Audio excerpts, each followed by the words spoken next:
Boa tarde a todos. Sejam bem-vindos a mais uma edição do Círculo Literário Virtual de Entretextos. Nesta edição, nós nos debruçaremos sobre a obra Rosa dos Ventos Gerais, de autoria de Elmar Carvalho. Elmar Carvalho é escritor bastante conhecido entre os piauienses, não apenas pela obra Rosa dos Ventos Gerais, que se constitui em obra de reconhecido valor estético, mas também porque passeia por vários gêneros, embora não se considere ou tenha dito que não faz crítica literária, o que Elmar Carvalho, ao longo aí de sua trajetória de escritor, tem realizado quando escreve sobre literatura é, de fato, crítica literária. Elmar escreveu sobre muitos autores, sobre muitos livros, nos legando um considerável acervo de boas críticas a respeito da literatura piauiense.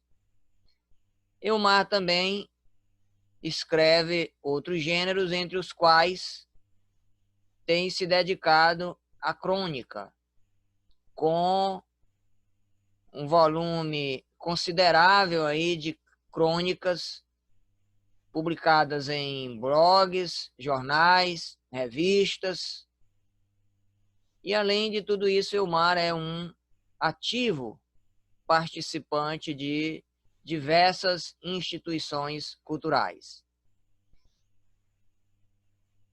Leituras compartilhadas de hoje, num primeiro momento, terá nossa apresentação geral, iremos fazer um panorama da obra do autor, seguido de leituras de Cláudio Ciarline, Hernani Gentirana e da professora Osalda Pessoa.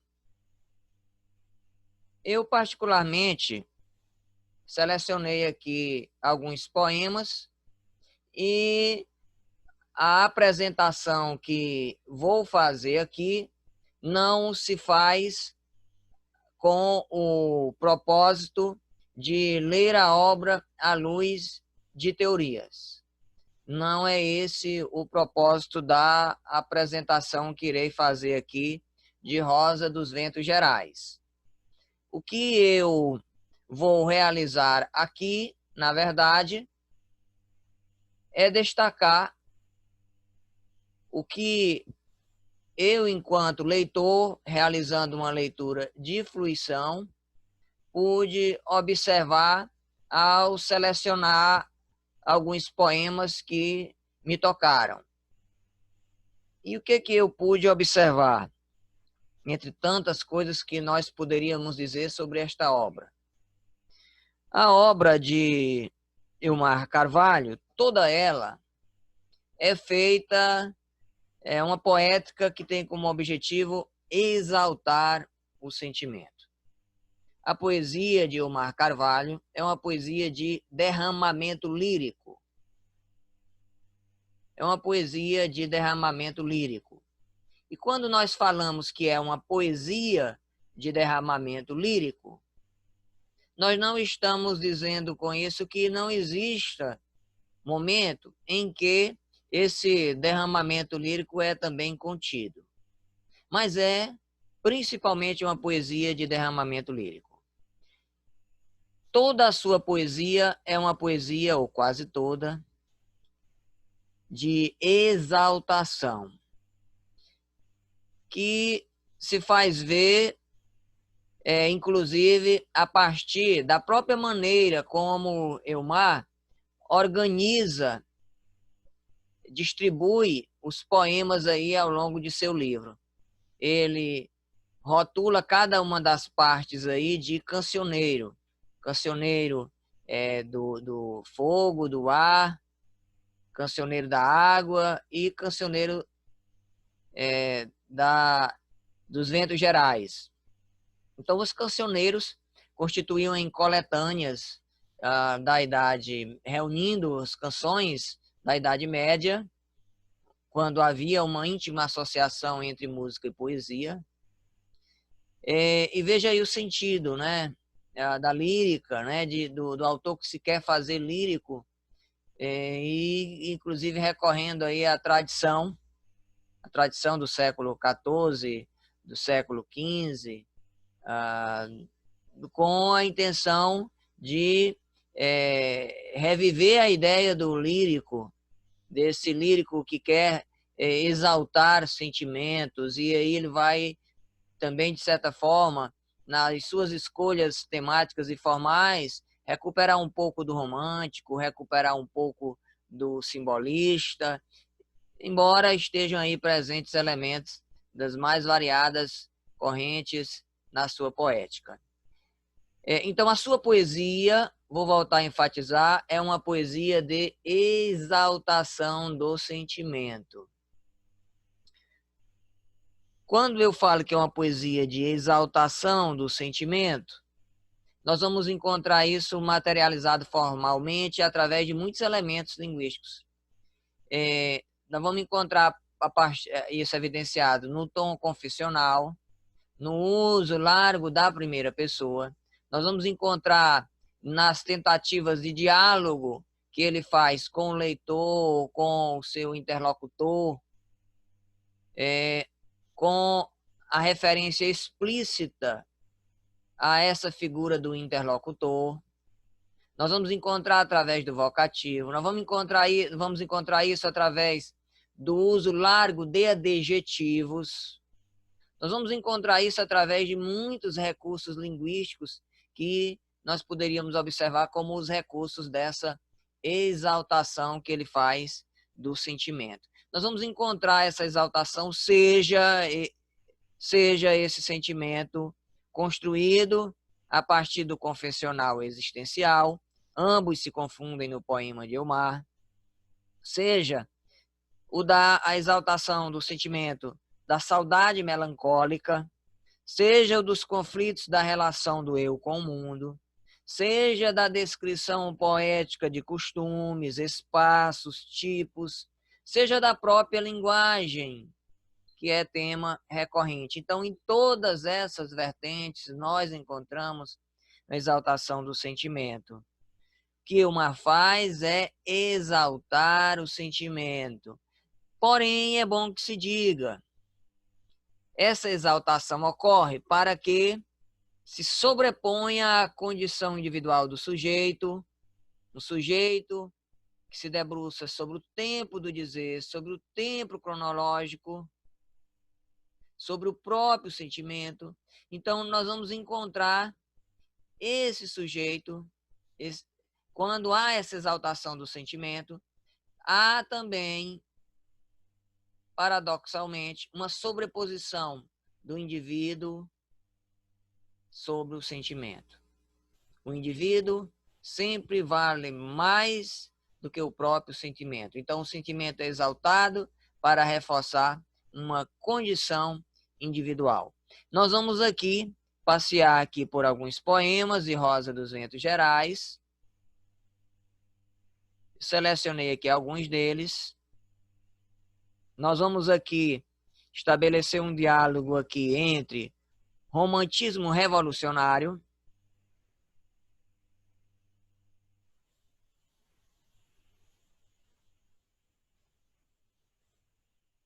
vamos aqui a romantismo revolucionário,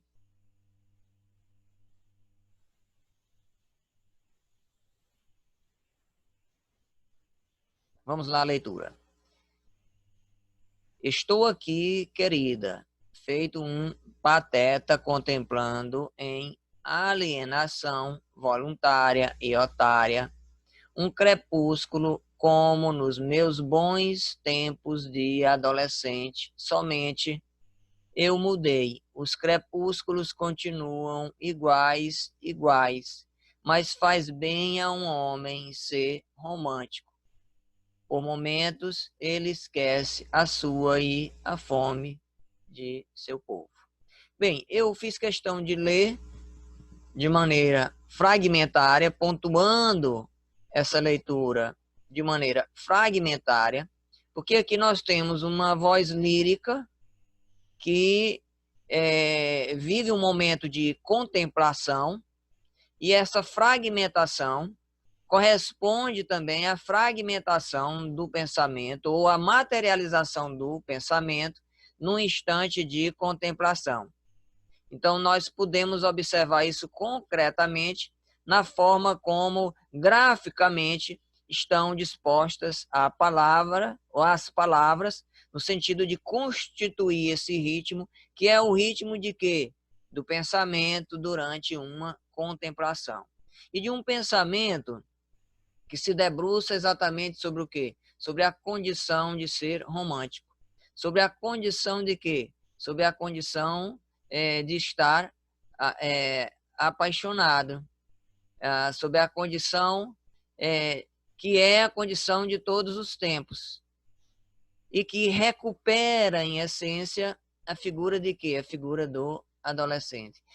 E aí você tem, né, um sujeito que se desfaz da racionalidade para se comportar como um adolescente. E aí você vai encontrando aí um humor na própria condição de retomar o espírito do adolescente.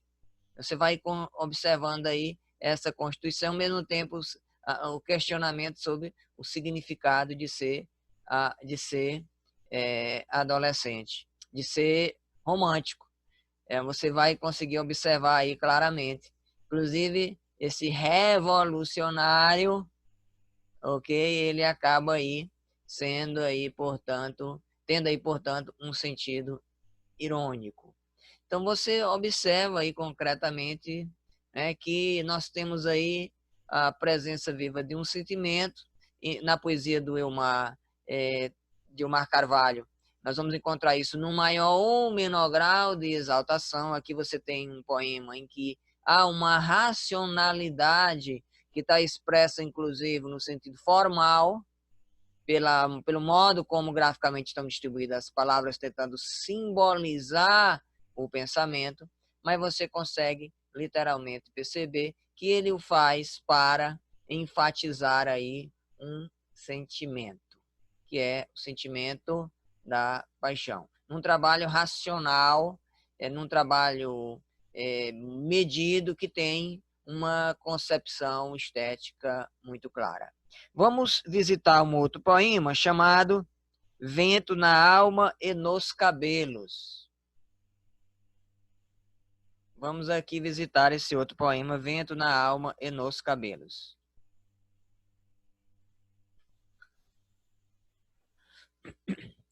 Esse poema está num conjunto de poemas aqui que tem uma natureza próxima da paisagem litorânea, quer dizer, a paisagem litorânea está diluída. Para quem não sabe, o poeta residiu por vários anos na cidade de Parnaíba, na região litorânea do Piauí, e teve, inclusive, ativa participação nos movimentos literários e culturais da cidade, escrevendo em jornais locais.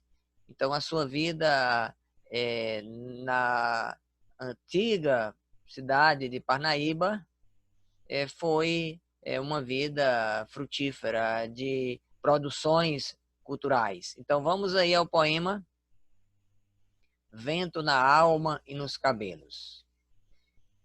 De Parnaíba, jamais esquecerei o vento dedilhando a harpa eólia da palma dos coqueiros, e uma música divina destilando. Jamais esquecerei a ventagonia fiando e desfiando os novelos de meus cabelos, encrespados em espumas e salsugens, e arrastando minha alma, veleiro de aventureiros e corsários, bandoleiros e libertários, pelo mar, pelo largo mar, onde, onda após onda, o sonho vai quebrar. Parnaíba, 29/7/1989. Bem, então veja que você consegue aí observar que essa voz lírica já se anuncia que o seu poema é uma memória. jamais esquecerei. É uma memória exatamente de quê? Você tem um conjunto de associações que fazem evocar associações que se relacionam o quê? Com a imagem da onda. A imagem dessa onda vai se confundir exatamente o quê? Com o vento que parece música. Vai se confundir com o movimento do vento onde? Na palma dos coqueiros. Com o movimento do vento onde? Nos cabelos. Com o movimento das ondas nas espumas. Com o movimento das ondas que está onde? Está na alma. Então as ondas vão significando aí tudo isso, vão significando a própria alma do poeta, através dessas associações que ele vai construindo aí, para fazer a exaltação de um sentimento, mas não apenas de um sentimento, para exaltar a sua condição individual, para expressar um estado de espírito, para expressar a emoção, mas referendar, sobretudo, uma condição individual, como já enfatizamos anteriormente. Então, a poesia de Ilmar está perpassada por esse prisma, por essa condição, por essa forma de lidar com a palavra, que constrói aí, por essa razão, pela sua ênfase lírica, vai aí, portanto, fazendo um uso largo dos tropos, né, das figuras, e conseguindo despertar em nós associações que vão para muito além da retórica, que conseguem nos tocar e nos emocionar. Eu vou aqui projetar um outro poema. Esse poema é, em essência, a referência clara às sensações, música viva. Vou sair aqui da representação que ele constrói sobre Parnaíba e vou aqui para o música viva. Vamos aí, pois. Olha como esse poema é feito, sobretudo, de sensações. Olha o que faz a voz lírica nesse poema. Passarinhos cantando, saltitavam e dançavam sobre os fios elétricos. Pássaros ou dedos sobre cordas, de violinos, violas ou violões, eletrocutando corações, aladas notas vivas, fazendo acrobacias e coreografias sobre as paralelas da pauta. O vento que passava fazia coro e uma música celeste se evolava. Antes de nós aqui nos determos aqui, é mais importante do que nos determos aqui sobre as aliterações que tentam associar aí o barulho das cordas sobre violinos, violas, violões. Antes de, sobretudo, nós nos determos nessa questão, para além de nos determos nessa questão, nos interessa aqui as associações que são feitas, exatamente com o quê? A sensação que provoca os pássaros nos fios elétricos, que é a sensação exatamente o quê? De música, o barulho, tá?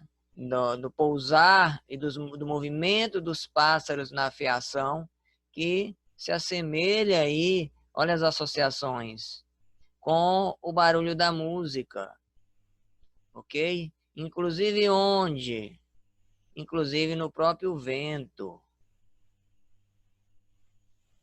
Ok? Então nós vamos encontrando aí uma associação entre o movimento dos fios, o vento e dos próprios pássaros, com o título aí de Música Viva, em que a natureza consegue alcançar aí uma dimensão viva, uma dimensão pulsante e produzir para as percepções a ideia concreta da música. Então, essa é a poesia de Elmar Carvalho, uma poesia em que, mesmo nos instantes em que a poesia se torna mais contida, nós temos uma poesia feita, sobretudo, para a exaltação da emoção. nós passamos a palavra para Cláudio Ciarline, que irá fazer a sua leitura de encantamento. Deixa eu só projetar aqui, Cláudio, os poemas, tá? Projetar aqui os poemas. Eu escolhi cada um num estilo, num clima diferente, um tema diferente, mas que me trocaram, né? O segundo é Guarita, onde a gente vê no bairro da Guarita, sem guarita, sem guarida e sem nada. Fiquei sentindo o cheiro de podre de seu mercado, marcado de pessoas, aliás, de bancas e pessoas, do trabalho, na luta, na labuta, como formigas. A partir daqui, a gente já vê uma característica muito comum e excelente de Elmar, que é de brincar com as palavras. Né? Às vezes, de uma mesma palavra que pode possuir dois significados, ou de palavras bem próximas. Né? Muitos poetas gostam de brincar com isso, e Elmar, em vários poemas dele, ele faz essa brincadeira. Além de você percebe que no bairro da Guarita, quando você aproxima, você vai um pouco mais à frente, você vê o seu mercado marcado. Então você vê as pessoas sem guarida, as pessoas sem nada. Ou seja, aqui ao mesmo tempo traz uma memória do mercado da Guarita. Eu, como eu sou formado em História, e isso aqui é muito precioso, traz uma memória, um registro da Guarita, do mercado, do bairro da Guarita, né? E você vê essa relação, essa brincadeira que ele faz. Né? Indo mais um pouquinho, a gente vê como formigas em formigueiro. Vi peixes minguados, rodeados de pessoas pobres que esperavam uma nova multiplicação de peixes. Ó, contadas, ó, revolução. Vi tomates vermelhos. Né? Quando a gente vê a época em que foi feito o poema, né, no início da década de 80, aliás, se eu não me engano, a lembrança aqui, até 81, é o ano que nasci. Né? E a gente percebe o contexto.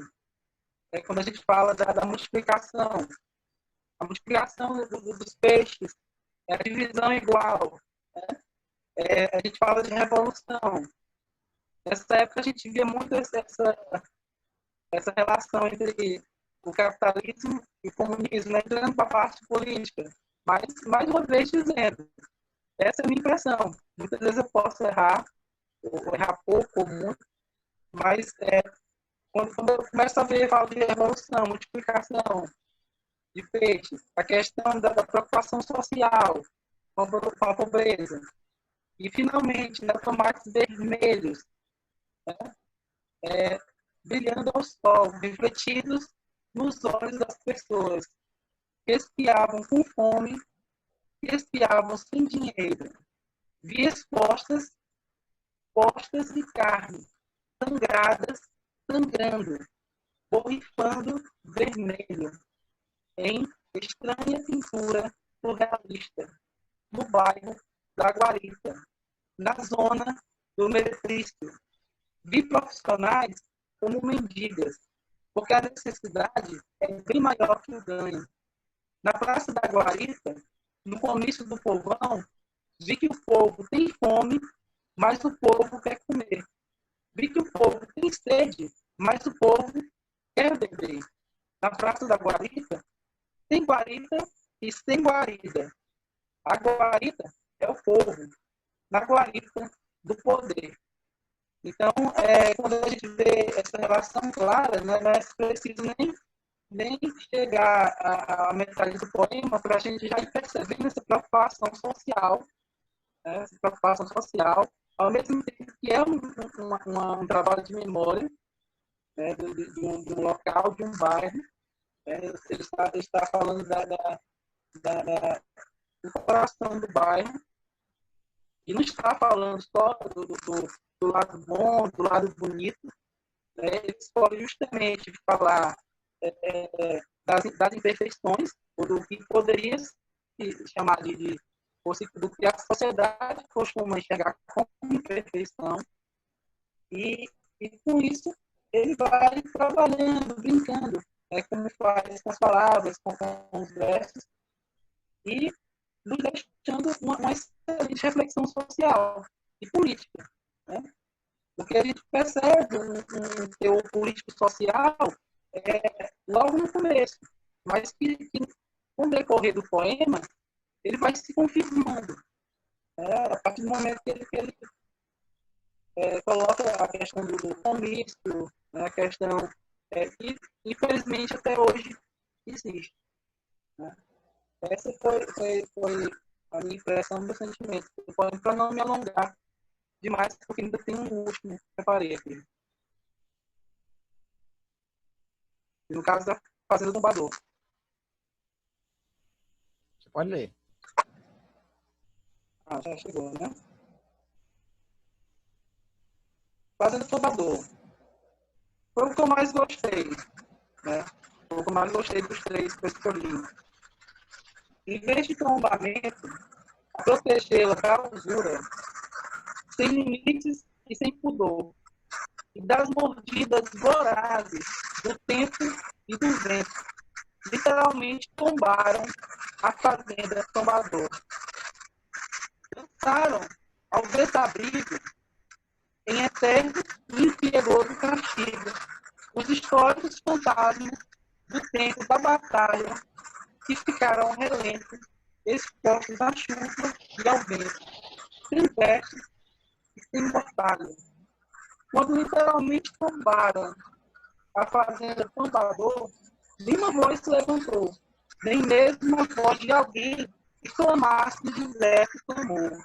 E a fazenda Tombador literalmente tombou, pela ânsia bruta da ganância da fazenda Tombador, é de viva e nossa repetível retentiva. Restou apenas um retrato da saudade numa redoma de dor. Ou seja, essa dor não é só um poeta. Quando a gente vê Elmar falando da fazenda Tombador, ali não é só um poeta recitando, escrevendo, sentindo. Né? É alguém que realmente se preocupa com o patrimônio, se preocupa com a história. Então, ele traz para a sua poesia também, fora os poemas românticos, fora os poemas que refletam sobre a poesia em si, como a gente viu na Maldição do Poeta, né, sobre o ofício do poeta, fora as questões sociais, a gente vê em Elmar, no trabalho de Elmar, a preocupação com a história, com a memória. E esse poema é um dos mais lindos dele, que eu acho. Né? E um dos que mais trabalham essa questão da importância de cuidar do nosso patrimônio. Assim como o Tombador caiu, né? Assim como o Tombador tombou, tombaram inúmeros prédios importantíssimos e outras fazendas e outras casas e monumentos importantíssimos para a história do Piauí, a nível nacional. E muitas vezes tombaram sem que ninguém reclamasse. Ou que as pessoas reclamaram, né? A satisfação das pessoas não conseguiram ter força, né? Não houve força. Não houve quem pudesse realmente fazer algo. Aqui em Parnaíba a gente tem casos de residências centenárias, residências da história, e foram derrubadas, não estavam em tão péssima condição, mas foram derrubadas. Eu moro perto de uma que foi derrubada e que não houve nada que o IFAM pudesse fazer, por exemplo. E já é território protegido, né? A malha protegida, não a residência, mas a malha, né? Então, é um poema muito sensível, é um poema que traz, quando ele fala, pode destacar aqui mais um pedacinho, lançar o desabrigo, em certo impiedoso castigo, os históricos fantasmas do tempo da batalha, né? Ou seja, quantas e quantas batalhas essa fazenda no Rio, né? No caso, talvez a mais famosa foi a batalha de efeito do Genipapo, né? Mas houve também a Guerra do Paraguai. Eu saí da leitura não há muito tempo, de Fontes Biapina, do livro dele, o romance dele, Tombador. E é um dos romances que eu mais gosto, assim, dos livros que eu mais gosto do Fontes é Tombador. E talvez por isso também, né, esse poema faz me trouxe também tanto prazer em ler, né, e estar aqui mostrando para vocês. Nós vamos passar a palavra ao Hernani. O Hernani, então, vai fazer a leitura de A Ponte da Memória e destacar, então, seu encantamento com este poema. Bom, boa tarde a todo mundo. Agradecer aqui ao Dias pelo convite.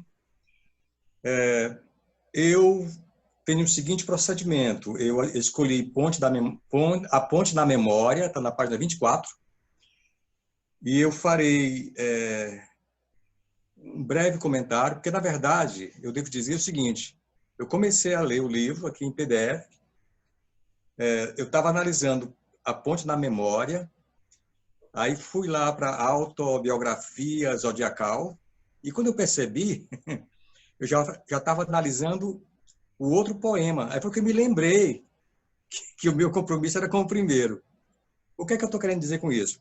Eu estou querendo dizer o seguinte, que apesar do livro estar em PDF no computador, quando eu vi o livro dedicado ao Soares Feitosa, meu grande amigo de Fortaleza, ficou assim um objeto de paixão, né? Quer dizer, contato com o livro aqui em PDF realmente foi essa bússola com esses ventos cortantes, mostrando todo um território do Elmar. O difícil para mim foi escolher um poema e tentar dar uma aprofundada. Mas vamos lá. Então, A Ponte na Memória. Então, assim,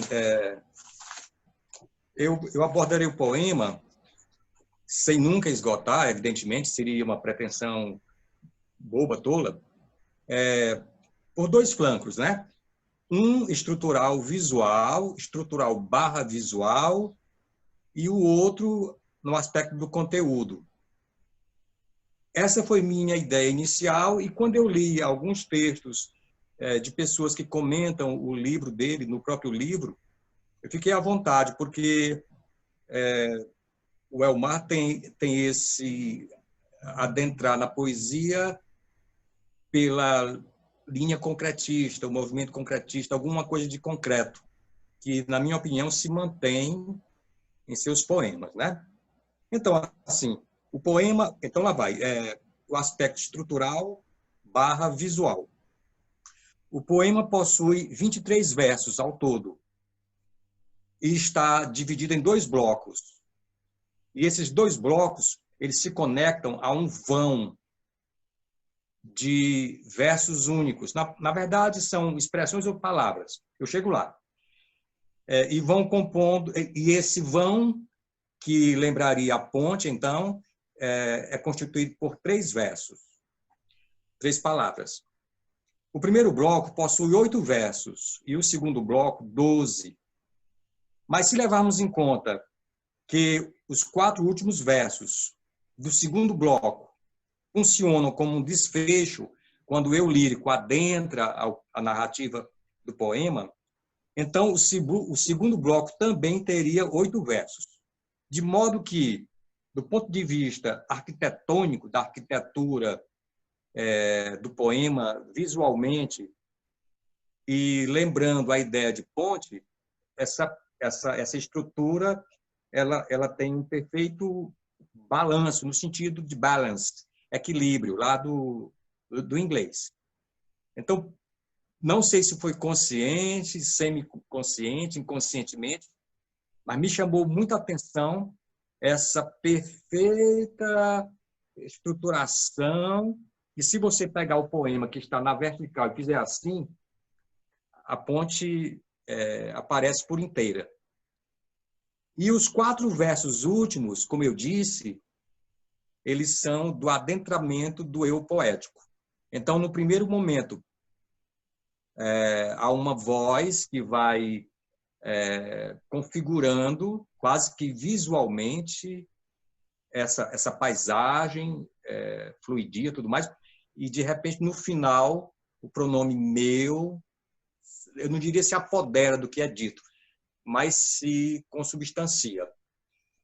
Muito bem. O primeiro verso do poema traz um neologismo, o vento passa voante, retomado no segundo verso, mas aí já como se numa explicitação imagética, pássaro voante, como se o eu poético ousasse apresentar um neologismo, e ele é apresentado ao leitor, e num segundo momento esse neologismo se explicita, configurando a imagem do pássaro que voa.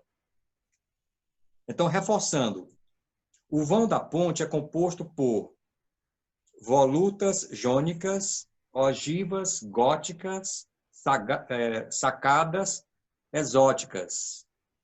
E eu perceberia nesses sacadas exóticas uma certa ironia, um certo humor, porque se contrapõe a uma expressão de arquitetura universal.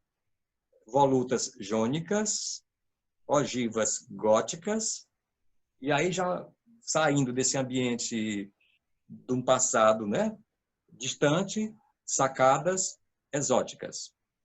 A expressão arcadas dóricas compõe também este vão e aparece ligada à expressão ainda antes da tríade citada. O que é que eu estou querendo dizer? É como se o desenho da ponte, essa constituição de versos da ponte, existe o vão do meio e tem um verso que toma o início desse vão e um outro. Esse primeiro verso é o último do primeiro bloco e o próximo do segundo bloco. Então, a tríade, volutas jônicas, ogivas góticas e sacadas exóticas, conecta-se ao primeiro verso do segundo bloco, que é o seguinte: com suas parábolas e abóbadas.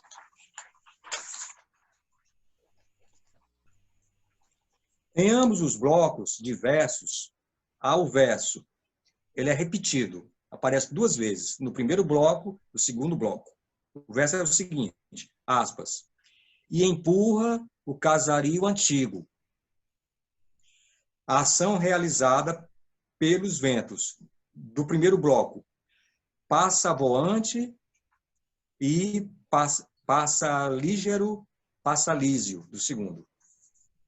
É um verso que se repete. É como se o narrador ele achasse interessante imprimir a ideia de passagem temporal para a percepção do ouvinte, do leitor. E aí eu estou chegando também no que colocou o Dilson, de que o poema do Elmar, nele existe uma exaltação. O eu lírico ele não se contenta em mostrar uma imagem, um signo, pelo fato de exibi-lo. é como se houvesse uma preocupação, no sentido bom da palavra preocupação, de como o leitor vai perceber isso. Então, esta ideia de deslocamento perpassa o poema por inteiro. Na verdade, essa passagem espaço-temporal, ela vai ocorrendo verso a verso, realizando-se aquilo que em inglês se costuma chamar de shift, que é o deslocamento. Então, o verso vai aqui e depois ele continua aqui e ele leva você a perceber aqui. Então, os seus olhos vão seguindo visualmente a leitura dos versos, mas também o conteúdo ele vai sendo decupado no tempo. Há uma passagem espaço-temporal. Bom, evidentemente que eu poderia aprofundar muito essa questão imagética, né? Essa questão visual, aliás, estrutural do poema, mas eu vou escrever um artigo sobre isso. Eu estou muito inspirado para fazer isso. Bom, do ponto de vista do conteúdo, o título A Ponte na Memória avisa ao leitor da fluidez que está por vir. Tanto é que, por 3 vezes, eu lia o poema assim, a ponte da memória, da e não na. Porque eu percebo que seria o mais trivial, né? Essa estrutura, a ponte da memória. Mas esse na memória, em mais a ponte na memória, ele faz uma diferença tremenda. E claro que é propositalmente intencional do autor. Esse na ele é fundamental para antecipar o que virá. E como eu sou partidário de que o título de uma coisa entrega muito da coisa, então esse na ele é uma peça fulcral, ele eu diria, inclusive, o centro da Rosa dos Ventos desse poema. Na verdade, eu estou lendo o Elmar assim, como se cada poema ele fosse uma micro-Rosa dos Ventos, que, na verdade, é o que é a Rosa dos Ventos. Tá certo? Então, não se trata propriamente de uma ponte ela mesma. Não se trata propriamente do objeto arquitetônico ponte. Evidentemente que pode até sê-lo no sentido de que o menino é o mar, o jovem é o mar, morando onde morou, Parnaíba e tudo mais. Pontes havia que se transfiguraram para dentro dele. Assim como o morro lá do Drummond, né? O sentimento de ferro no sangue do Drummond. Como acontece com todos nós, viventes, quanto mais com o poeta. Então, é claro que não se descarta essa ponte que é o Arco da Velha, essas pontes, que, na verdade, se misturam e se tornam uma ponte. Mas o importante é que, pelo que eu pude perceber, ou acho que percebo, é que há essa transfiguração do objeto arquitetônico ponte e, na verdade, a memória passa a ser a ponte, capaz de ligar o passado ao presente. Então a ponte ela é transfigurada na e pela memória. Ela seria transfigurada na e pela memória. Ou antes, a memória enquanto ponte entre o passado e o presente, como eu disse. A suposta solidez da ponte, ela mesma, cede lugar à fluidez da memória, imprecisa, seletiva, eletiva, reconstitutiva, apaixonada, até mesmo no sentido de paixão enquanto patos, do grego. Né? O eu lírico lança mão de 2 ambientes sensórios, ambos apresentados a partir da presença do vento. E aí cabe essa observação. O vento, na verdade, nos 2 blocos do poema, o vento é o grande narrador. Eu até diria que a ponte ela não é mostrada no seu aspecto sólido do concreto.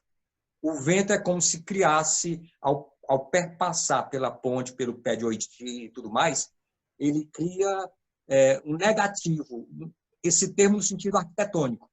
É o vazado, é a figura vazada. Agora é interessante, porque o bom poema não é aquele que mostra, é o que sugere. Então, a partir do instante que as conexões eólicas, as vertentes de vento adentram, sendo ela própria a narradora, a narratriz do poema, as imagens vão se formando em vazado. A ponte aparece de novo, às vezes um pouco mais sólida, mas também às vezes como imagem vazada, termo arquitetônico, né? Bom, então assim, nos dois blocos, o vento é o grande narrador. Da seguinte maneira, no primeiro bloco do poema, o ambiente é aéreo. As descrições estão todas atadas à atmosfera. Então, você tem, por exemplo, os versos: o vento passa voante, pássaro voante, baloiça os pés de oitis, joga confete com suas folhas. São todas imagens aéreas, imagens eólicas, o ambiente todo atmosférico. No segundo bloco, não.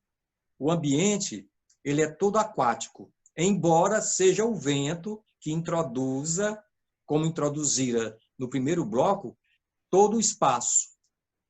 O espaço no sentido visual e no sentido da memória e no sentido narrativo. Como se o vento fora ele próprio também ponte. Então, as imagens do segundo verso: que navega parado, como um mar que navegasse, sob um navio ancorado, que se deixasse navegar. Então, esses dois ambientes, né? E, na verdade, uma ponte não é isso mesmo? Ela não é aquela divisória entre o que está acima, atmosférico, e o que está sob, aquático. A ponte é para atravessar um rio. Onde não tem rio, não tem ponte. Ou tem uma grande depressão, que quando chove tem água. Mas, de novo, o vento compõe esse espaço aéreo, etéreo, do primeiro bloco, e esse nicho aquático do segundo bloco. Ele como narrador. Assim, então, finalmente, após os 8 versos do segundo bloco, o eu lírico manifesta-se quando lá está o verso: meu sonho de malas prontas. Então, como eu disse antes, esse pronome pessoal, né? Meu, é como se esse eu lírico, narrador, que no primeiro momento deixa esse papel de narrador para o vento, ele assume um posicionamento. Só que no verso seguinte, quem é que esse eu lírico? Ó, é o meu sonho de malas prontas. Só que é passageiro e tripulação. Ele se bifurca. Ele é passageiro no sentido de que é elevado, mas também ele tem um domínio de para onde levar, conduzir, para onde conduzir essa viagem. E mais, do casario, navio que navega ao se deixar navegar. É claro que eu deveria ter lido o poema antes, mas assim, me empolguei tanto que fui logo na análise, mas eu vou ler no finalzinho. Então, assim, a partir do momento em que o eu lírico se apresenta, logo em seguida ele se bifurca, porque ele é passageiro e tripulação, e também existe no primeiro verso uma expressão não antiquada, mas antiga, que é arco da velha. Pelo menos para mim isso quando eu era menino. E esse meu sonho de malas prontas, essa expressão malas prontas, que é uma expressão muito própria da língua portuguesa, bem também do passado. Então, você tem 4 versos, 2 em cada bloco do poema, como expressões de passagem do tempo, ou até expressões que rememoram o tempo ido, marcando, fazendo uma marca temporal. Então, o meu verso, o verso Meu sonho de malas prontas, é como se amarrasse uma série de shifts. Eu disse antes que o poema todo ele é de deslizes, por conta do vento, que é fluidio, a água também é fluidia, e os versos até visualmente têm essa fluidez, que é o shift. Mas quando o eu lírico se pronuncia, é como se esse meu tentasse se apoderar dessa série de shift, de deslizes. E o deslize é porque ninguém domina o tempo, ninguém prende o tempo. E por isso, em seguida, ele se bifurca em sendo passageiro, né, e tripulação. Bom, aí a partir daí, eu percebi que se eu continuasse a análise, isso vai ser muito longo e eu vou escrever um texto sobre isso, eu optei por fazer observações, porque senão seria um texto bem longo. Primeira observação. Observação 1. O vento, ele é o delineador das imagens do poema. A ponte aparece enquanto suporte arquitetônico, mas como espaço vazado. Ao tangenciar os objetos, o tecido eólico desenha a ponte no espaço. Observação 2. Mesmo no segundo bloco, quando as imagens são líquidas, é o vento que as inicia. Observação 3. Chegou um momento que eu tive que deixar o poema de lado e dar uma olhada no livro, porque o livro do Elmar se apresentou a mim como sendo, ao mesmo tempo, uma, digamos assim, uma carapaça de um samurai. A expressão não é essa, eu não estou conseguindo lembrar. A armadura de um samurai, e o samurai tem um código de honra. Aí, quando eu li a professora, que disse que o Elmar, o livro dele é como se não quisesse se entregar, mas termina por se entregando. Então, essa imagem do samurai, né, com a sua vestimenta, que o grau máximo digamos assim, é como se fosse uma espécie de convite para o leitor, né? Está aqui o meu livro, ele tem essa dinamicidade dos ventos, mas eu quero que você, antes de lê-lo, veja isso e veja isso. E eu achei muito interessante, né? porque... Nós vamos passar a palavra agora à professora Rosalda Pessoa, que vai fazer a leitura de Encantamento do poema Sexo, que está na página 60. Ok. Então, professora, a senhora pode fazer a leitura do poema e em seguida a sua leitura de Encantamento.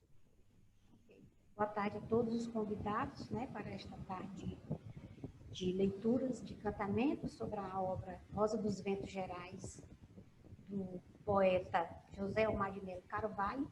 É um prazer estar aqui na presença do próprio poeta. Né? No início, eu só escolhi esse poema, eu passei a noite revirando este livro, né? Muito gostoso, viu? Esse presente, essa antologia poética. Né? E, ao mesmo tempo, eu queria fazer umas preliminares sobre o autor, para depois eu entrar propriamente numa leitura prévia do poema Sexo. O título da obra é Rosa dos Ventos Gerais. Rosa dos Ventos é um instrumento que ele dá uma direção. Né? E eu acredito que o poeta Elmar Carvalho, quando ele produz seus poemas nesta antologia, ele se volta justamente para as experiências do ser humano, né? Através de memória, de evocações, de experiências do passado, através da sua liricidade também. E ele aproveita para fazer esta antologia também revisitando alguns estilos literários, né? Apesar dele ter um veio forte do concretismo experimental, mas se observa pela própria estrutura da antologia que ele, dividindo os poemas em Cancioneiros do Ar, Cancioneiros da Terra e da Água, Cancioneiros do Fogo e Cancioneiros dos Ventos Gerais, se percebe que ele coleciona os poemas ao longo de sua trajetória de vida, como ele mesmo falou, que de 5 em 5 anos pretende atualizar a antologia. Ele estrutura esses poemas, né, dentro de ciclos, né, da natureza. E esses ciclos, eles se parecem um pouco com a organização, né? Ele faz uma intertextualidade através da estrutura da antologia com a obra Zodíaco, do nosso querido da Corte Silva. Tá? Como ele também cita alguns versos de clássicos no início, principalmente do Cancioneiro do Ar, ele cita um verso muito importante de Mallarmé. A chave do poema deve ser procurada pelo leitor. Então, nós estamos aqui procurando essas chaves, esses códigos, através, né, dos signos, dos ícones, das palavras que o poeta seleciona, né, para compor a estrutura linguística, né, e também até se remeter a temas sociais, ao contexto extralinguístico, não situacional, né, que é o contexto social.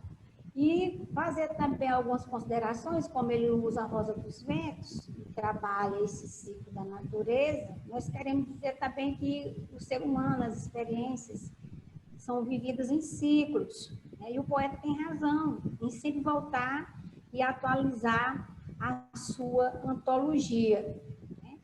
E ele trabalha também temas voltados para as denúncias sociais, porque ontem eu, revisitando a obra pela madrugada, eu observei que no poema que ele trata do 7 de setembro, as criancinhas desfilando no 7 de setembro, famintas e sem esperança, né? Ele coloca essa questão, né, dos espertalhões, que ele mesmo lá recebe uma crítica sobre, né, do Alcendo Candeia, sobre os bicões, sobre os espertalhões, né?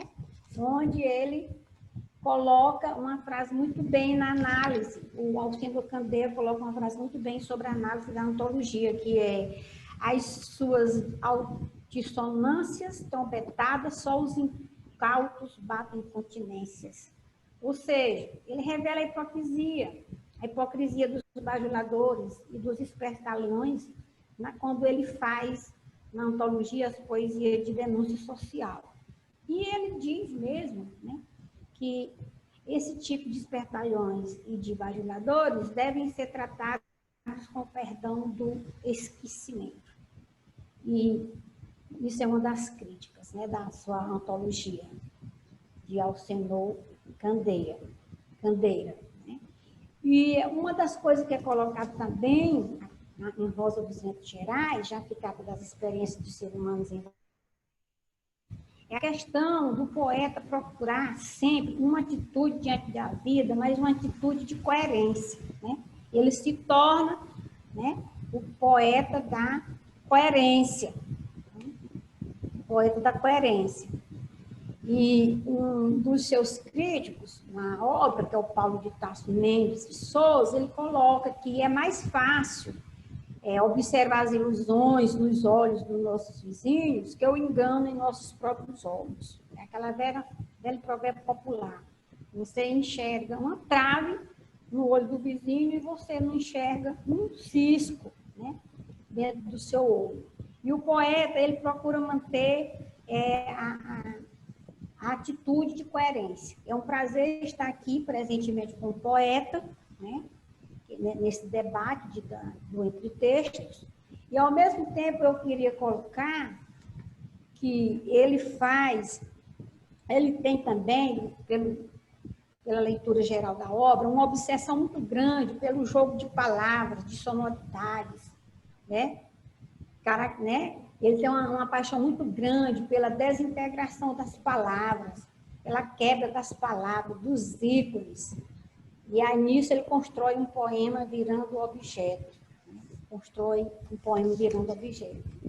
E eu gostaria de comentar, antes do poema Sexo, o poema Autoapresentação, que tem um eu lírico, porque como o concretismo destrói o eu lírico, mas o Elmar, ele mesmo disse que todos os estilos literários, todas as escolas literárias contribuem para o desenvolvimento da literatura. E como ele atualiza constantemente sua obra, ele vai se entrecruzando e vai também tomando aspectos a nível formal, como também aspectos de conteúdos, né, dessas várias escolas, ele vai bebendo nessas várias escolas literárias e ele vai construindo a sua antologia. E ele é um clássico, né?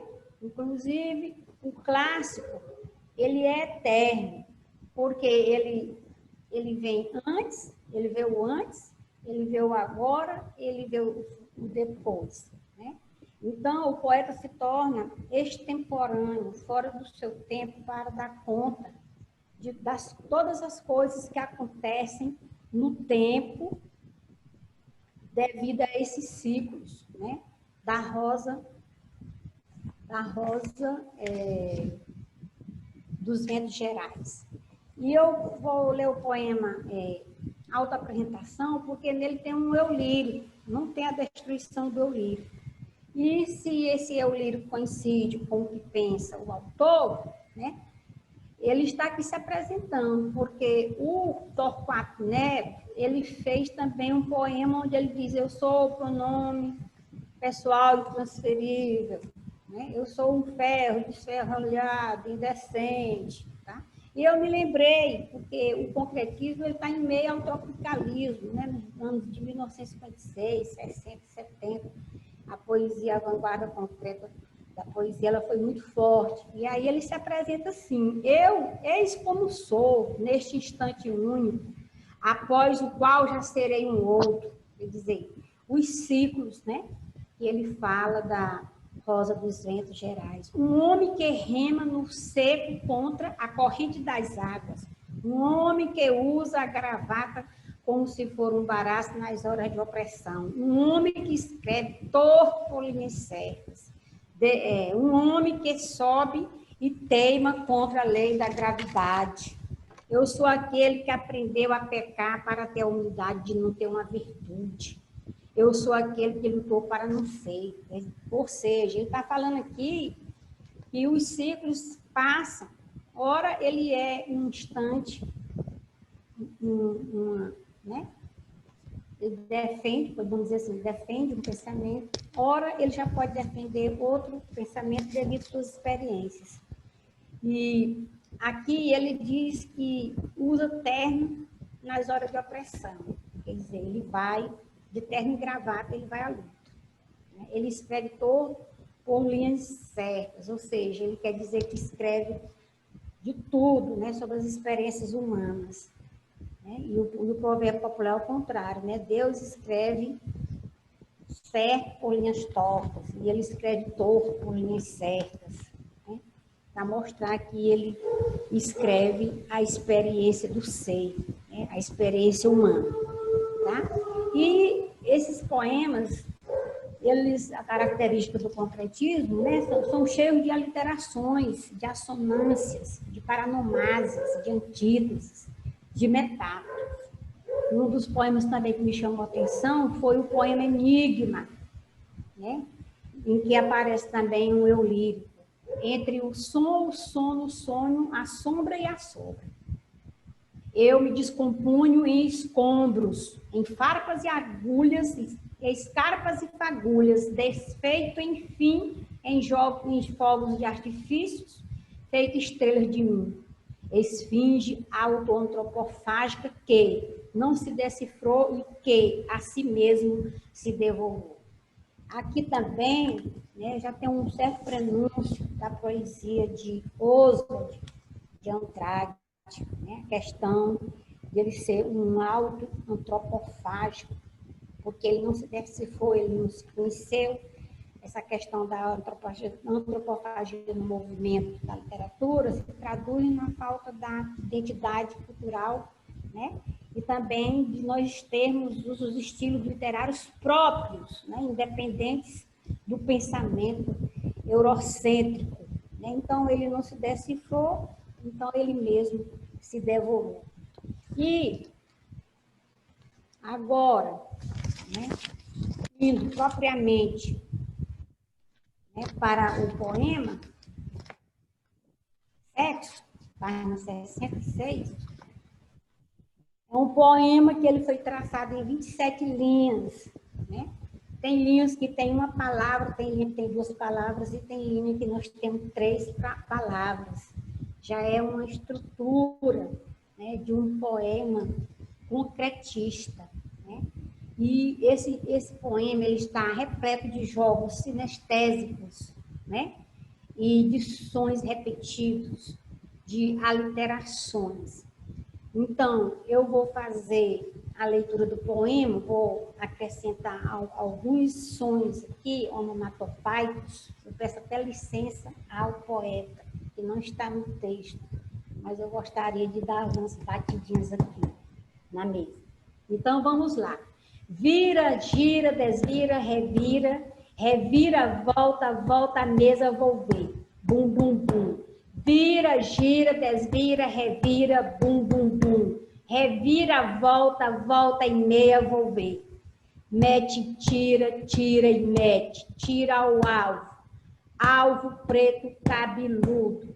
Ditadura. Fura, tortura. Gostosura. Fuça e funga, funga e fuça.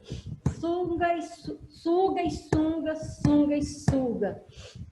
Treme, treme, treme e geme. Gemidos e grunhidos, grunhidos e gemidos. Vira e mexe, mexe e vira.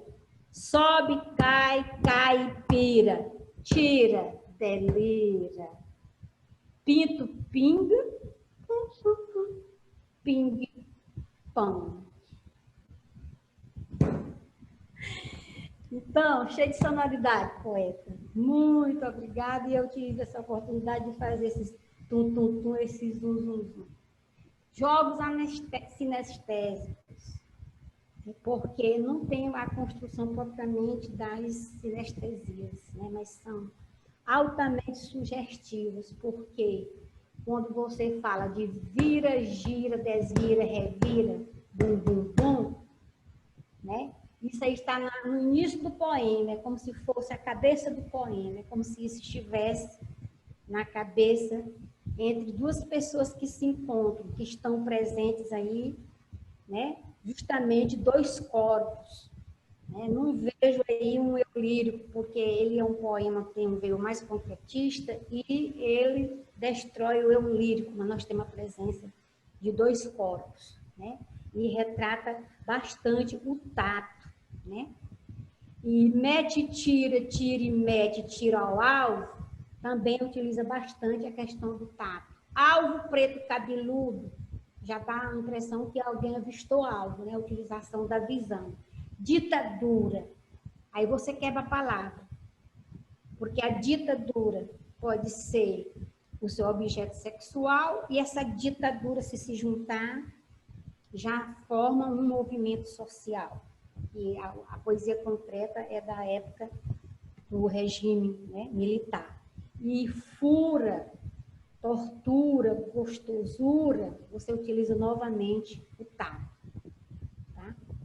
E vai traçando também outros jogos sinestésicos, com ações olfativas e palatares, quando você diz fuça e funga, funga e fuça, suga e sunga, sunga e suga.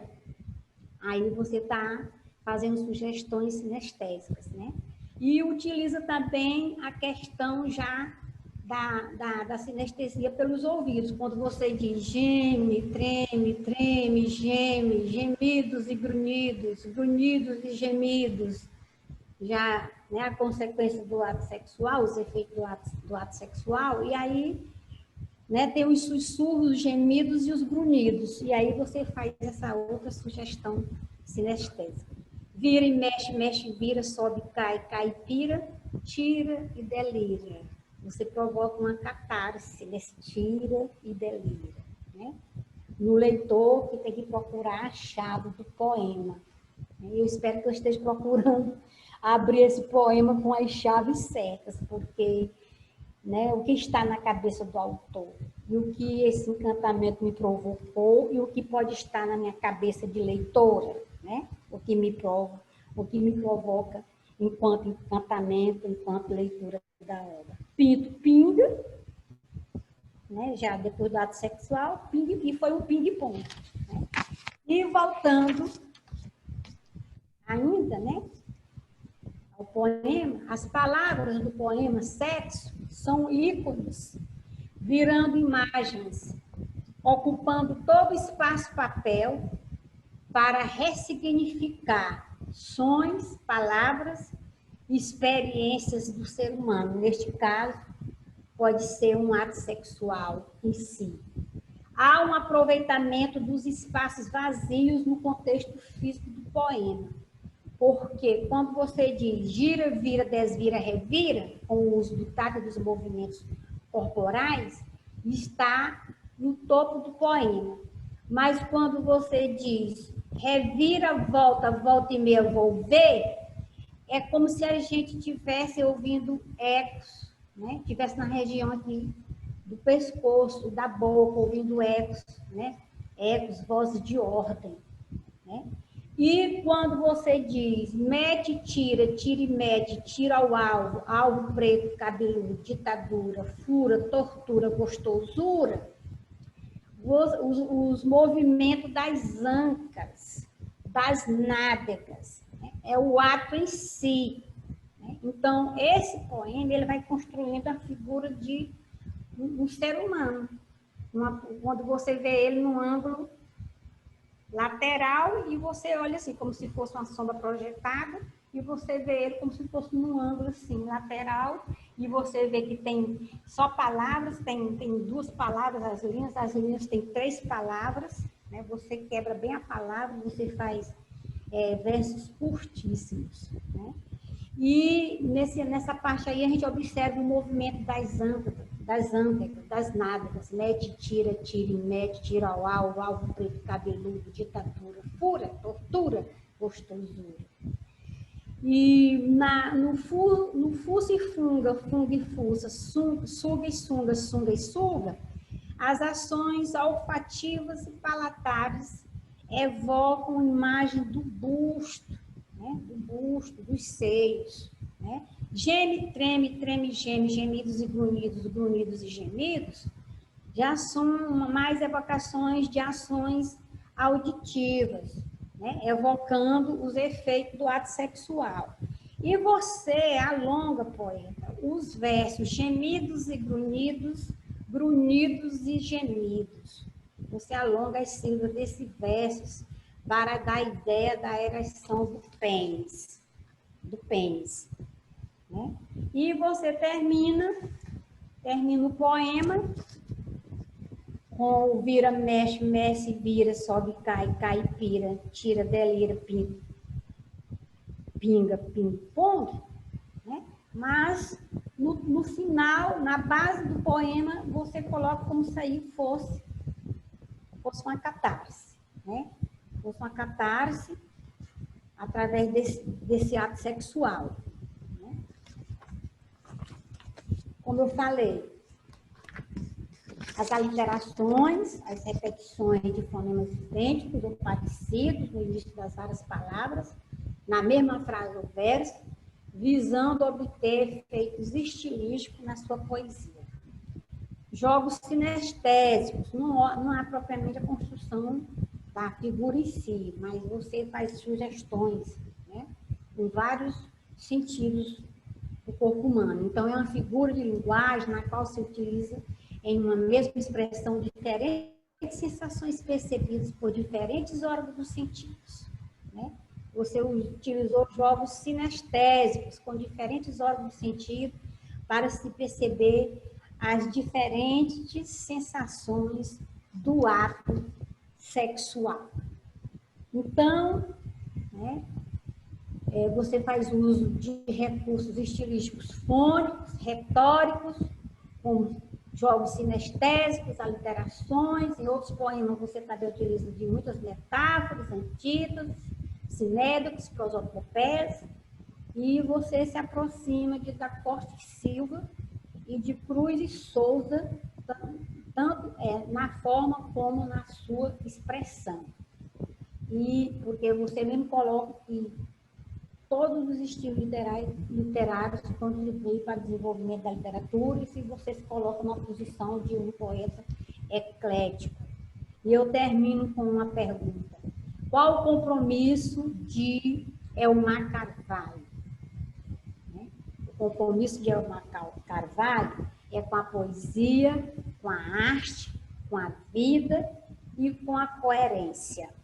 Concluindo, Rosa dos Ventos Gerais representa um dos movimentos de brilho e renovação da poesia que se produz atualmente no Piauí, nas palavras do crítico Cune Silva Filho, proferidas em 2001 no Rio de Janeiro, Brasil.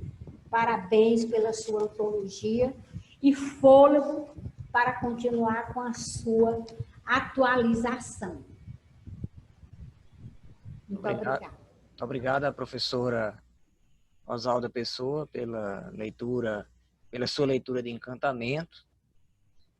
Posteriormente, a senhora tem aí um arquivo escrito. Nós gostaríamos de publicar a sua leitura escrita também no portal Entre Textos. E creio que Elmar queira publicar também no seu blog. E antes de passar a palavra ao Elmar, eu gostaria de projetar aqui, Cláudio, o acróstico que você produziu em homenagem ao Elmar, também de verificar se o professor Washington, que fez uma leitura muito cuidadosa da poesia do Elmar, gostaria de declinar também algumas palavras. Nós temos aqui 10 minutos antes do encerramento do nosso ciclo de hoje. Então eu vou aqui projetar aqui o acróstico. Eu pediria que você, então, fizesse a leitura dele. Ok. É uma homenagem simples, humilde que eu fiz. Tive a ideia ontem, não deu muito tempo para trabalhar nela, mas vou ler aqui. Ecletismo poético em linhas mais que reflexivas. Letras que seu coração bem sabe transformar em arte. Mente extraordinariamente fértil, além de incansável. Autor de obras que já alcançaram o nível de eternidade. Razão e emoção em equilíbrio por deveras admirável. Cancioneiro do ar, do fogo, da terra, da água, ventos gerais. Articulador de feitos não apenas pessoais, mas coletivos. Registra, através de sua pena, o que lhe toca, comove ou fere. Viajando, ora pelo cosmos, pela natureza, ou até pelo tempo. Acadêmico, daqueles que não só pertencem, mas trabalham. Literatura está no seu sangue. Dela faz uso, consome, bebe. Homenageando figuras do bem, desde os célebres ao do povo. Orientado pela bússola da moral e da sinceridade. Um amigo de verdade. Eu fico para uma pequena surpresa do amigo Elmar. Bem. Muito obrigado, Carlos. Professor Washington, o senhor gostaria de dizer alguma palavra acerca das leituras?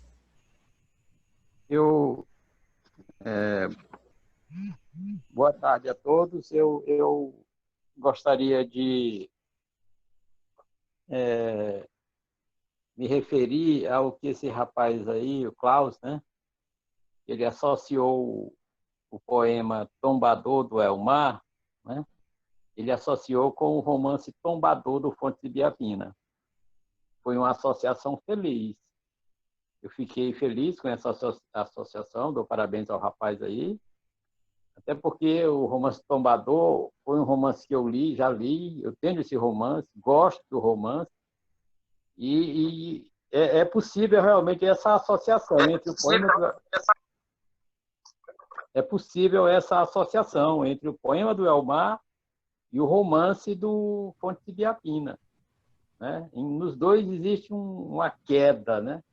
Lá no romance do Fonte de Biapina tem a queda da parede do açude, tem uma queda entre famílias também, né? Um desastre entre famílias. Agora, eu gostei de vários poemas do Elmar. Elegia Campo Maior, porque eu também, assim como o Elmar, sou de Campo Maior. Barras, das 7 Barras, eu gostei também, né? Agora, o poema do Elmar, que, digamos assim, eu gostei também de egocentrismo, né? Galo Magro, que eu não sei se é uma figura que eu conheci aqui em Teresina, só o Elmar vai responder se esse Galo Magro que ele fala aqui era um galo magro que existia aqui em Teresina, um motorista de táxi, um cara alto, magro, alvo, não sei se é o mesmo. Só o Elmar pode dizer se é o mesmo. Agora, de todos os poemas do Elmar que eu li, gostei de muitos outros. Mas o que mais me encantou, que eu achei mais bacana, foi Noturno de Oeiras. Gostei desse poema, né, que está aí na página 133. Né?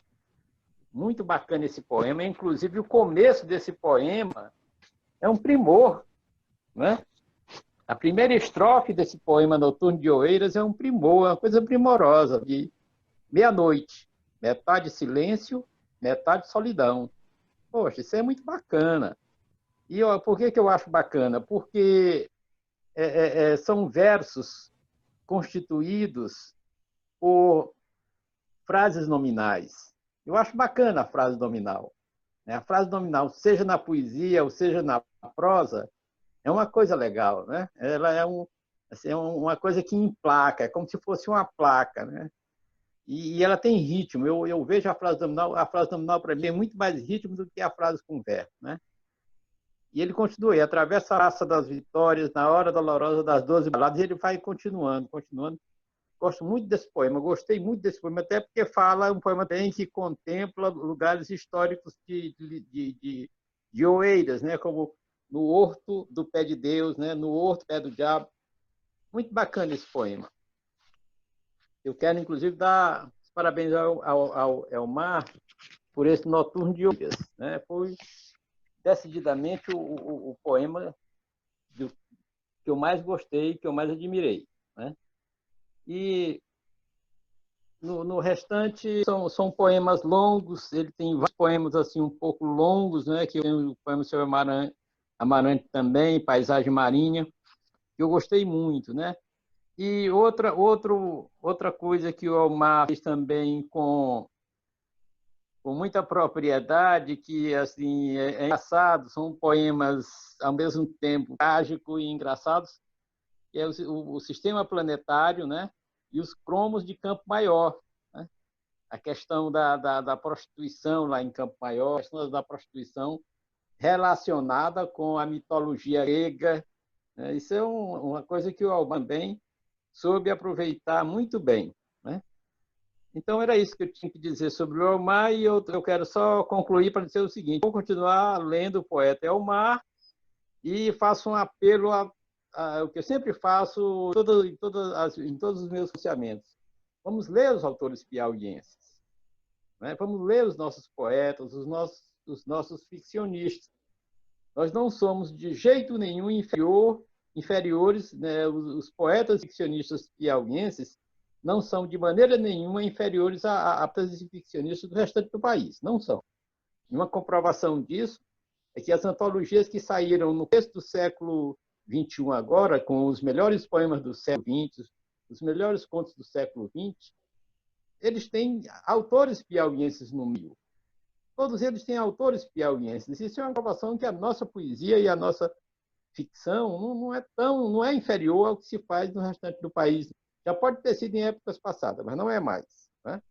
Tem também uma antologia feita por um rapaz do Paraná sobre os melhores sonetos da língua portuguesa. está lá o da Costa e Silva com o Soneto de Saudade. Então, eu enfatizo, vamos ler os nossos poetas, né? Isso é o que eu estou sempre pedindo, nós temos que pedir sempre isso, ler os nossos poetas e ler os nossos ficcionistas. Obrigado, boa tarde. Muito obrigado, professor Washington. Nós passamos a palavra ao poeta Elmar Carvalho. Certo. Serei conciso. Inicialmente, agradeço a todos que teceram comentários sobre a nossa poesia. Todos foram felizes. E até porque também eu acho que a poesia, por conter necessariamente desvio de linguagem, ter a sua linguagem metafórica, as suas figuras, ela comporta diferentes interpretações. Por outras palavras, não quer dizer que a interpretação do comentarista, do leitor, seja exatamente igual à minha. Mas nas leituras de hoje, os comentários coincidiram comigo. E muitos dos comentaristas, aliás, todos, viram coisas que eu não vi, mas que está correto. O próprio autor, às vezes, se surpreende com um leitor arguto que descobre coisas que ele próprio não viu. A outra coisa que eu queria dizer é que esse livro, ele contém poemas de quando eu era bem jovem, poemas ainda da década de 70 e poemas bem mais para cá. Não posso atender o pedido de continuar produzindo, porque me parece que eu sou um poeta cuja fonte secou.